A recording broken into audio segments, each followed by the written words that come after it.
I was asked this question, so I just wanted to clarify it. It's a very important halacha to do with Siman Samach Gimel Seif Yod Zayin.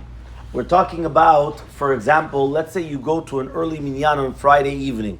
A lot of the Bete Knesiot, whether it's in this area and other areas, they have what's called a Plaga Mincha or Pelega Mincha Minyan, which means you're accepting upon yourself Shabbat early. Now the question is, you already accept upon yourself Shabbat. Can you now tell another Jew to do a Melacha for you if you already accepted upon yourself Shabbat? So again, you're already in Shabbat. You finish, let's say, the Beit Knesset. You're walking out. You still see people driving and running around and doing all these things because there's going to be a second minyan. And when they go to that minyan, they're taking Shabbat at the regular time, which is the late Shabbat, at the proper time of candle lighting. But you're doing early Shabbat. So can you ask a Jew? We're not talking about a goy. Can you ask a Jew? Can he do a melacha for you? So Shulchan Aruch brings down a Yesh Omrim, which is the only shita, but he does not bring down somebody that argues. And he says, "Zemi shekibel elav Shabbat kodem chashecha, mutar lomar liYisrael chavero la'asot lo melacha."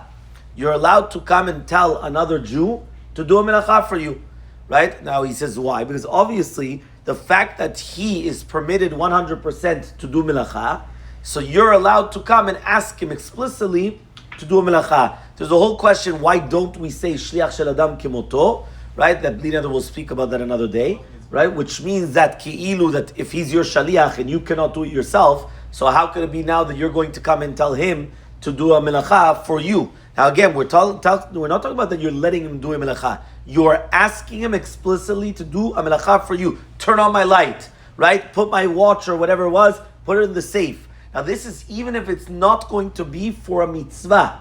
Because sometimes we do have that it's for tzorich Shabbat or tzorich mitzvah or things like that. So then you would think it might be a little bit lenient. Here the halacha is even if it's not for any mitzvah whatsoever, you're allowed to tell another Jew to do a melacha. Says the Rama, you're also allowed to benefit from the melacha on Shabbat. And then he brings down kol sheken on Motzei Shabbat. The same thing would happen, meaning the opposite. What does that mean? Let's say, for example, we come and we do Arvit early. And there's somebody that he keeps Rabbeinu Tam. Can this person that's keeping Rabbeinu Tam ask us to do explicitly a melacha if we kept the Geonim and we've finished our Motzei Shabbat, meaning for us it's already Motzei Shabbat, can he ask us to do a melacha? So the Ramah there says, it's a kol sheken. It says, kol sheken Motzei Shabbat, mi shemeachel להתפלל במוצאי שבת, או שממשיך סעודתו בלילה, מותר לומר לחברו ישראל שכבר התפלל והבדיל, לעשות לו מלאכתו, להליק לו נרות ולבשל בו, ומותר ליהנות ולאכול ממלאכתו, כן יראה לי. That's what the Ramah says. Obviously, Bli Neder, within the next few days, we'll go through the Halacha Brura. We'll see what Rav David Yosef speaks about, whether it's going to be, when is it going to be there a difference between a Jew and a non-Jew? When would it be prohibited? Can you ask your family members to do a melacha for you? Meaning your wife or children, right? Also getting into a car. All those things Bli Neder will speak about. And another important halacha that we'll also speak about is what happens, when is the earliest to accept upon yourself Shabbat? Because when this halacha came up, people started saying, yeah, but Rabbi, 1 second, I come to the early minyan